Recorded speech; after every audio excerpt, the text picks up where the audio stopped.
안녕하십니까, 오토다이리 오정훈입니다. 오늘 시승할 차는 토요타 캠리 하이브리드입니다. 8세대 모델이지요.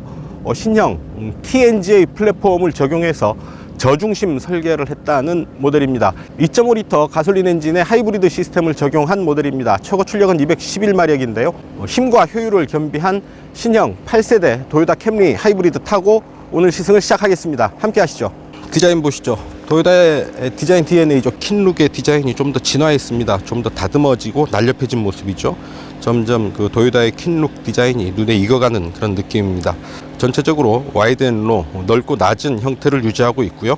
모든 램프는 LED 방식을 적용을 하고 있습니다. 풀 LED 램프를 사용을 했고요. 리어 컨비네이션 램프 역시 라인 발광과 전 발광을 함께 사용을 해서 중첩된 그 형태를 보이고 있습니다. 좀 더 깊이가 있고 고급스러운 느낌을 주죠. 하이브리드 모델에는 라디에이터 그릴 셔터를 적용을 했습니다. 엔진룸의 열 관리 그리고 공기의 저항을 개선하는데 효과가 큰 그런 방식입니다. 측면에서 차를 보면 앞으로 기울어진 자세를 취하고 있어서 좀 더 역동적인 모습을 보여주고 있습니다. 브리지스톤 타이어를 사용하고 있군요. 235, 45R18 사이즈의 타이어를 적용을 했습니다. 45 시리즈네요. 45 시리즈 광폭 타이어를 적용하고 있는 게 눈에 띄입니다. 전체적으로 토요타의 신형 플랫폼 TNGA 플랫폼을 적용을 해서 저중심 설계를 했다고 합니다. 차체의 높이 그리고 시트 포지션 등을 전체적으로 낮췄고요.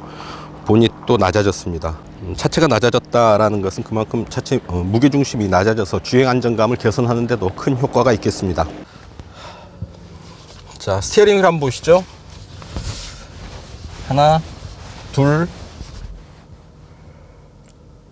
2.7회전 합니다. 자, 스티어링 휠은 2.7회전 하고요. 조금 얇은 듯 합니다. 손이 작은 동양인 체형에 딱 좋은 사이즈가 아닐까 싶은데요. 변속 레버도 손에 쏙 들어오게 아주 사이즈가 작게 만들어져 있네요. 정확하게 느껴지는 작동감, 그리고 주행 모드 버튼 에코, 노멀, 스포츠 이렇게 있고요. 홀드 버튼도 있고 EV 모드를 활성화시킬 수 있는 버튼도 들어와 있습니다. 대시보드 디자인이 참 특이하게 생겼죠. S자로 굽어지는 라인을 적용을 해서 운전석 공간과 조수석 공간을 명확하게 분리하고 있습니다. 약간 입체감이 느껴지는 이런 나무 무늬죠. 나무 무늬 또 들어오고요. 특징이 강한, 상당히 개성이 강한 그런 인테리어. 특히 대시보드가 그렇죠. 도어 패널 수납함에 물을 집어넣을 수가 있는데요. 물을 수직으로 세우는 게 아니라 약간 기울게, 약 45도 정도로 기울게 수납을 하게 되어 있습니다. 실내 등은 보석 느낌이 납니다. 약간 오돌토돌하게 만들어서 등을 켜면 보석 느낌이 나는데요. 토요타의 인테리어를 담당한 여자 디자이너의 주장이 받아들여진 부분이라고 하네요. 남성들이 미처 체크하지 못하는, 놓치고 있는 부분을 좀 더 운전자 친화적으로 인테리어를 만들었다고 합니다. 특히 이런 실내 등의 보석 무늬 같은 부분들은 여성 드라이버들이 참 좋아한다고 하네요. 남자들은 무심코 스쳐 지나가는 부분들을 좀 더 세심하게 잡아내지 않았나 싶습니다. 자, TNGA 이 플랫폼을 적용을 했습니다. 토요타 뉴 글로벌 아키텍처죠. 토요타의 새로운 모듈러 플랫폼인데요. 토요타의 향후 이제 신차들이 개발될 때 이 TNGA 플랫폼이 좀 더 다양하게 폭넓게 사용되지 않을까 싶습니다. 천천히 출발을 하고 있는데요. 모터가 돌아가는 소리가 들리죠. 아주 조용히 들립니다. EV 모드로 움직이고 있습니다. 하이브리드에서 느낄 수 있는 아주 독특한 그런 느낌이죠. 계기판에는 7인치 TFT 컬러 모니터가 들어와 있습니다. 밝은 날씨인데도 선명하게 보이고요. 내비게이션이 연동이 되어 있어서 계기판을 보면서 방향까지, 진행 방향까지 알 수가 있습니다. 자, TNGA 플랫폼의 특징이 저중심 설계입니다. 차체의 높이를 많이 낮추고 지붕, 보닛 이런 부분들을 낮췄습니다. 시트 포지션도 따라서 낮아졌죠. 그만큼 무게중심이 낮아지면서 차체 주행 안정감에서 큰 강점을 얻을 수 있습니다. 주행 안정감이 그만큼 더 좋아져서요. 흔들림이 덜하고 고속주행에서 좀 더 탁월한 안정감 기대할 수 있겠습니다. 시트 포지션이 낮아지면서 전방 시야가 장애를 받지 않을까. 아무래도 낮아지면 차체 앞 앞부분을 보기가 쉽지 않죠. 하지만 본인 라인을 더 낮춰서, 시트 포지션보다 더 낮춰서 운전자의 전방 시야가 장애를 받는 부분을 제거를 한 거죠. 실제로 앉아보니 그렇게 전방 시야가 가려진다 이런 느낌은 없고요.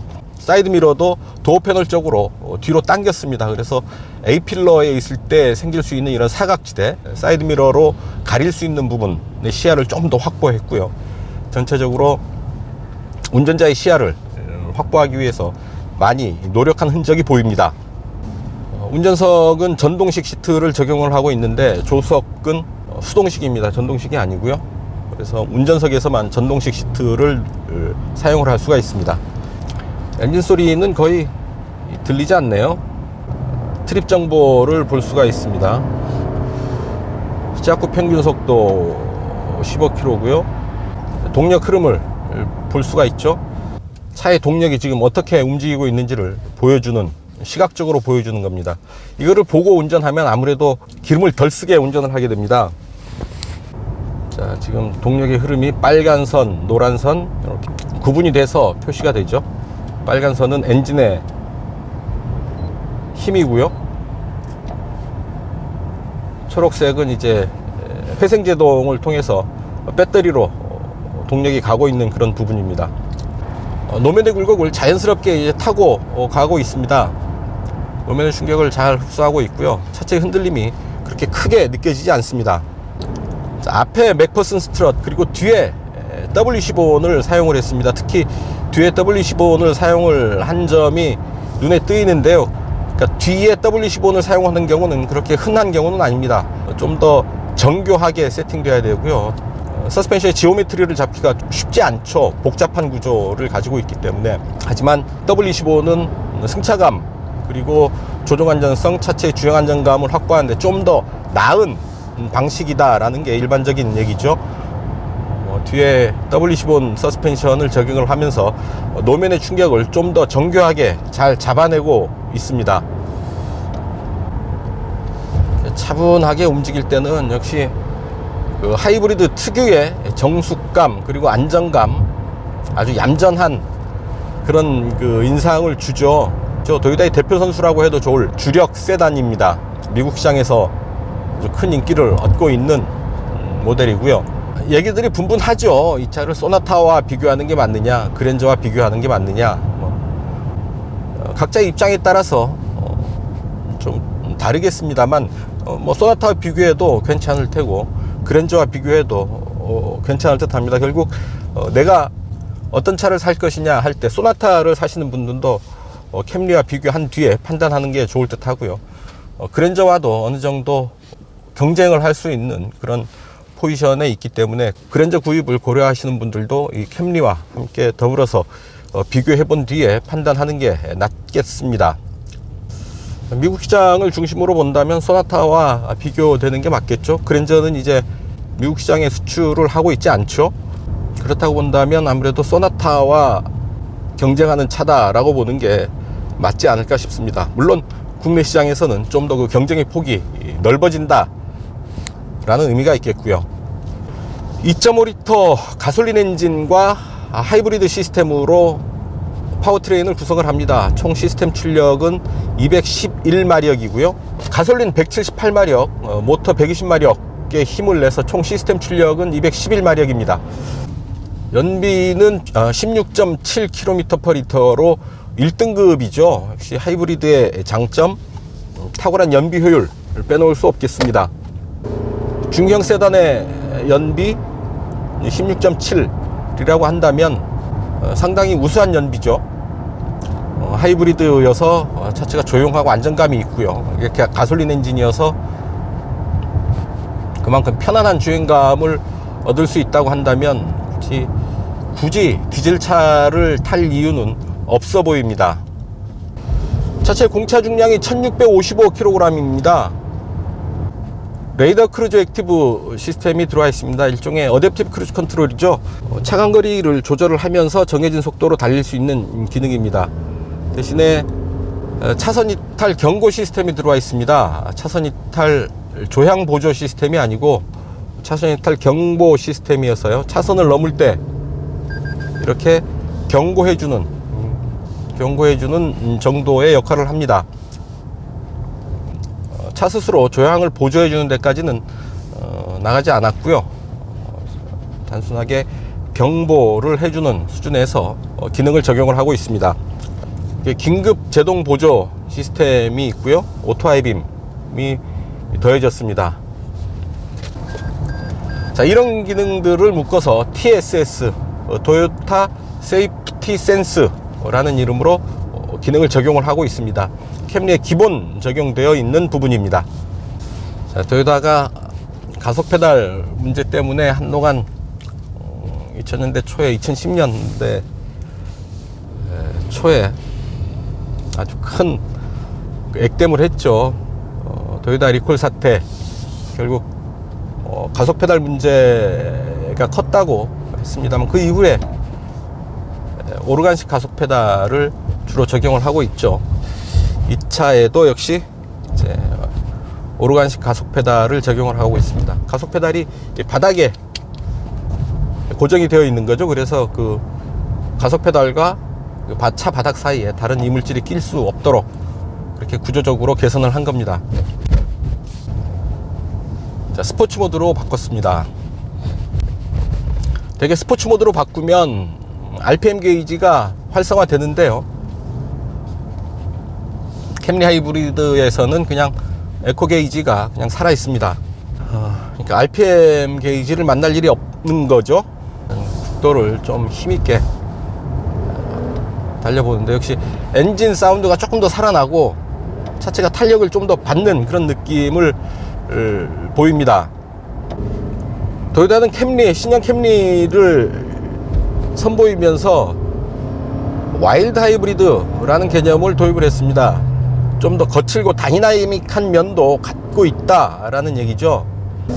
자, 이런 와인딩 로드를 거칠게 밀어붙여 보는데요. 잘 따라줍니다. 자, 선도차가 그렇게 거리를 내주지는 않네요. 자, 킥다운 버튼은 없고요. 가속 페달에 킥다운 버튼은 없습니다. 하지만 스포츠 모드를 통해서 좀 더 다이나믹한 맛을 충분히 느낄 수 있는 그런 기능을 갖췄다라고 보입니다. 필요할 땐 스포츠 모드에서 강하게 밀어붙이면서 달리는 그런 맛도 느낄 수 있다라는 얘기죠. 엔진 소리가 제법 날카롭게 올라오고 있습니다. 자, 변속 레버를 통해서 수동 변속이 가능하고요. 대신에 패들 시프트는 없습니다.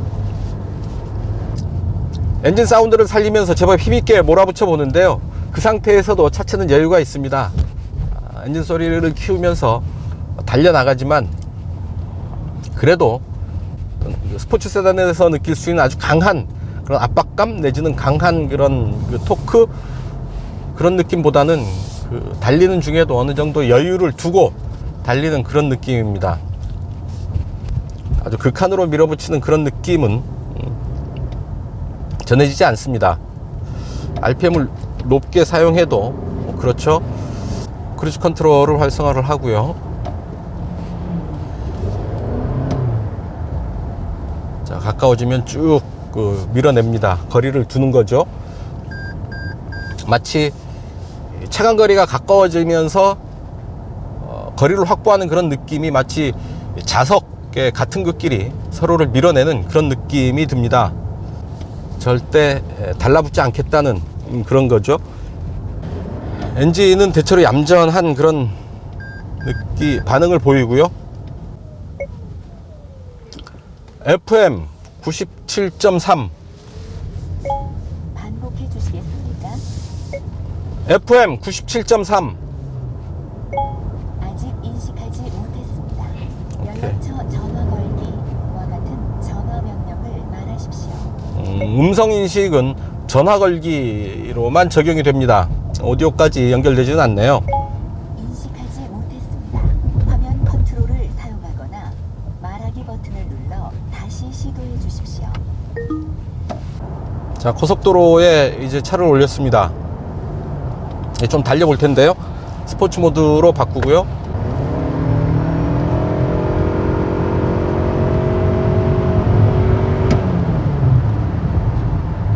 자, 방향지 시동을 넣지 않고 차선을 넘을 때 차선을 넘는 순간 스티어링 휠에 살짝 저항감이 있습니다. 경고음과 함께 스티어링 휠이 넘어가지 않도록 안으로 살짝 밀어주는 그런 느낌인데요. 자, 속도를 좀 올려보겠습니다.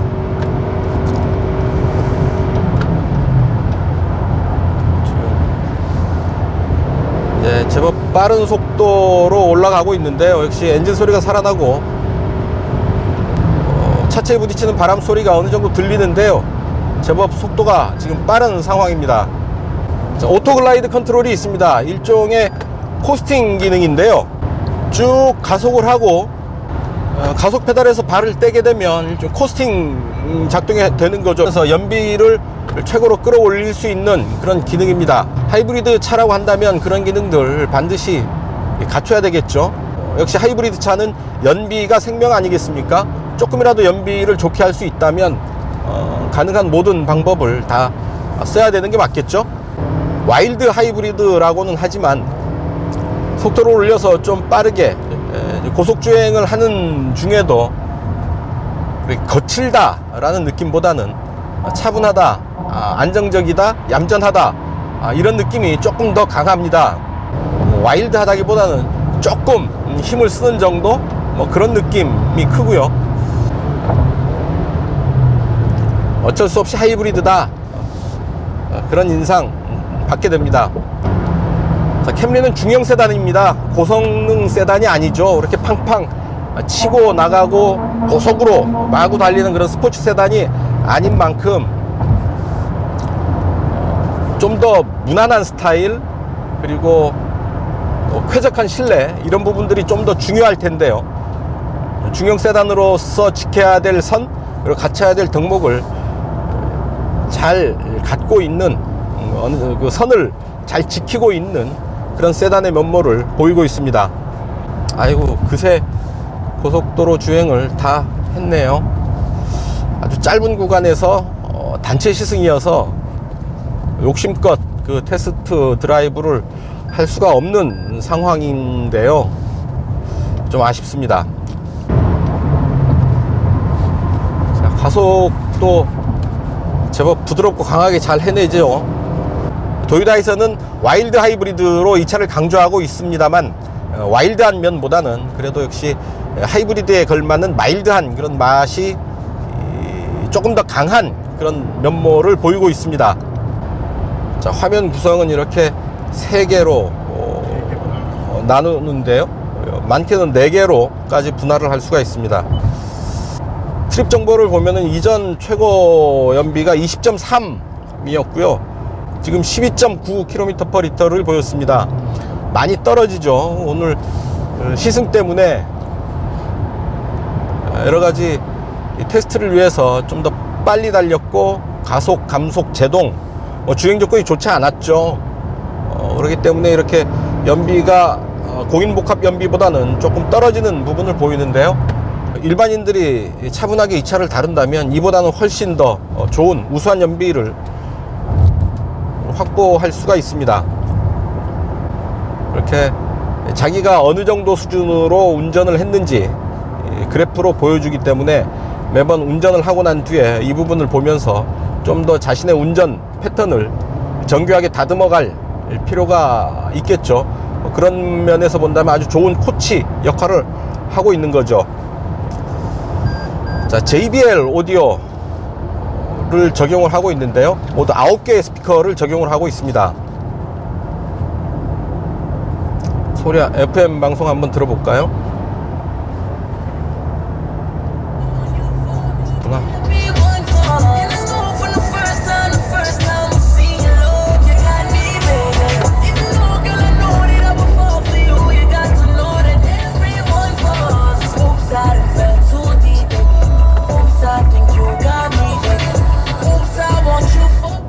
자, 이런 정도의 오디오를 들을 수 있습니다. 아주 하이엔드급 고급 그 사운드는 아니지만 제법 듣기 좋은 수준에서 현장감 있는 소리를 들려주고 있고요. 볼륨을 좀 더 키우면 좀 더 질감 있는 오디오를 즐기면서 달릴 수 있겠죠. 계기판의 설명들이 영어 버전을 그냥 유지를 하고 있군요. 아무래도 한국에서 팔리는 차인 만큼 한국어로 로컬 시장에 맞는 그런 그 컨버전 작업을 충실하게 했으면 더 좋지 않았겠나 하는 생각이 듭니다. 10개의 SRS 에어백이고요. 1열 앞에는 2개의 어드밴스드 에어백을 적용을 하고 있습니다. 특히 뒷좌석 좌우측으로 뒷좌석의 왼쪽 오른쪽 허리 있는 쪽으로 사이드 에어백이 적용되어 있어서 뒷좌석 승객을 위한 안전이 조금 더 보강됐다 라고 얘기할 수 있겠네요. 뭐 잠깐 타보는 중에 어느새 이제 시승을 마칠 그런 시간이 됐습니다. 잠실을 출발해서 홍천 인근까지 왕복 100km를 기자 둘이서 나눠서 시승을 하는 구간이어서 좀 짧고 어수선하고 정돈되지 않은 그런 모습이었습니다. 죄송하고요. 디젤 엔진이 점차 이제 힘을 잃어간다고 보면 착각일까요? 어쨌든 시장에서의 변화를 보면 디젤 엔진 차들의 판매가 많은 비중을 차지하고 있습니다만 이전과 비교한다면 조금씩 줄어드는 추세를 보이는 것만큼은 분명한 사실인 듯 합니다. 상대적으로 가솔린 엔진들 조금 더 약진을 하고 있고요. 하이브리드가 이제 두각을 보이고 있습니다. 특히 도요타는 하이브리드가 강세죠. 70-80% 이상 하이브리드가 차지하고 있고요.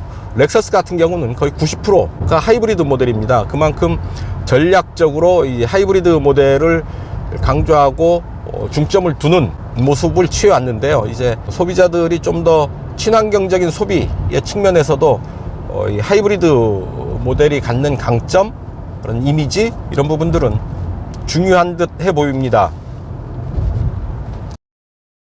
뒷좌석입니다. 아주 넓은 공간을 가지고 있는데요. TNG 새로운 플랫폼을 적용을 하면서 차체의 길이를 키웠죠. 전체적으로 차체가 길어졌고요. 그리고 더 낮아졌습니다. 뒷좌석에 앉아서도 뒷좌석 시트 포지션도 좀 더 이전에 비해서 뒷좌석 시트 포지션도 좀 더 낮아졌는데요. 차 안에 이렇게 푹 파묻히는 그런 느낌 받을 수 있습니다. 자, 안전띠 매면 뭐 이런 자세가 되고요. 다리를 꼬고 앉아도 충분한 공간을 확보하고 있습니다. 센터 암레스트 내리면 2개의 컵홀더 배치되어 있고요. 안에 그 외에 추가적인 장치는 없습니다. 뒷좌석을 위한 송풍구, 그리고 그 아래 USB 포트 2개가 들어와 있네요. 뒷창은 이렇게 완전히 열립니다. 완전히 열리고요. 원터치로 잠기는데요. 걸리면 이렇게 다시 리와인드 됩니다. 밖에 그렇게 특이한 사항은 없습니다. 모두 10개의 에어백이 이 차에는 적용이 되어 있는데요. 특히 뒷좌석 허리 쪽에서 튀어나온 뒷좌석용 사이드 에어백이 적용되어 있죠. 훨씬 더 안전해진 셈입니다. 손바닥보다 조금 못 미치는 정도의 센터 터널 올라와 있고요. 캠리 하면 중형 세단의 이미지가 강하죠. 패밀리 세단으로 널리 각광받고 있는 모델입니다. 한 가족이 타고 이동을 한다고 할 때 뒷좌석에서 가장 중요한 것 역시 공간일 테고요. 뒷좌석에 아이들이 앉게 된다고 한다면 뭐 핸드폰 전원, 충전 뭐 이런 정도 기본적인 편의 장비는 확보한 게 아닌가 싶습니다. 주먹 하나가 꽉 차게 들어가는 머리 윗공간도 확보하고 있습니다. 이 밖에 기대할 수 있는 게 무엇이 있을까요? 뭐 뒷좌석 열선 시트 뭐 이런 정도 추가적인 편의 장비를 기대할 수도 있겠지만 생략되어 있고요. 아주 기본적인 선에서 무난한 중형 세단의 뒷좌석 모습을 확보하고 있습니다.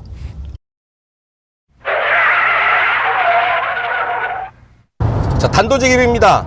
계기판은 구성이 좀 산만한 듯 합니다. 올라오는 정보들이 많은데요. 일목요연하다기보다는 이렇게 산만하게 흩어져 있는 그런 느낌이어서 필요한 정보를 정확하게 캐치하기가 쉽지 않습니다. 물론 처음 접하는 차여서 아직 익숙하지 않아서 그런 면도 있기는 하겠지만 계기판의 구성은 좀 더 단순하고 일목요연하게 정리할 필요가 있어 보입니다. 스포츠 모드에서는 RPM 게이지가 활성화되는 게 어떨까 싶은데요. 좀 더 다이나믹한 주행을 한다고 할 때는 어떤 그 높은 RPM의 쾌감, 레드존을 치고 올라가는 그런 느낌, 그런 다이나믹한 느낌을 함께 받는 게 좋지 않을까 싶은데요. 캠리 하이브리드는 스포츠 모드에서도 그냥 에코 게이지가 있을 뿐입니다. 좀 더 극적으로 계기판 구성을 바꾸면서 어떤 그 드라이브의 기분을 전환하는 그런 느낌, 아쉽습니다. 가솔린 모델이 3,590만원, 하이브리드 모델이 4,250만원입니다. 4,000만원대 초반에 이 차를 살 수 있다라는 얘기인데요. 어떻습니까? 가격이 괜찮아 보이시는지요? 충분한 힘, 그리고 우수한 연비를 갖추고 있습니다. 그래서 굳이 이 디젤 엔진을 이제 집착할 필요는 없어 보이고요. 장거리 운행을 자주 가시는, 그래서 차에서 생활하시는 시간이 많은 소비자들이라고 한다면 이제 하이브리드 모델을 택하는 것도 아주 좋은 선택이 아닐까 싶습니다. 캠리 시승 여기서 마치고요. 저는 다음 차로 다시 찾아뵙겠습니다. 좋아요, 구독하기 많이 눌러주시고요. 답글 많이 달아주시고 무조건 감사드립니다. 자, 서울을 출발해서 홍천까지 왕복 100km 시승을 했고요. 짧은 순간 아주 간단하게 이 차의 느낌을 같이 느껴봤습니다. 무난한 중형 세단, 그리고 세대를 이어가면서 좀 더 개선되고 완숙해진 그런 모습을 느낄 수 있었습니다. 자, 이제 캠리 하이브리드가 시장에서 어떤 반응을 불러올지요. 이제 시장을 주목해야 될 때가 아닌가 싶습니다. 오늘 시승은 여기서 마치겠습니다. 지금까지 오토다이어리 오종원이었습니다. 감사합니다. 하나, 둘, 셋.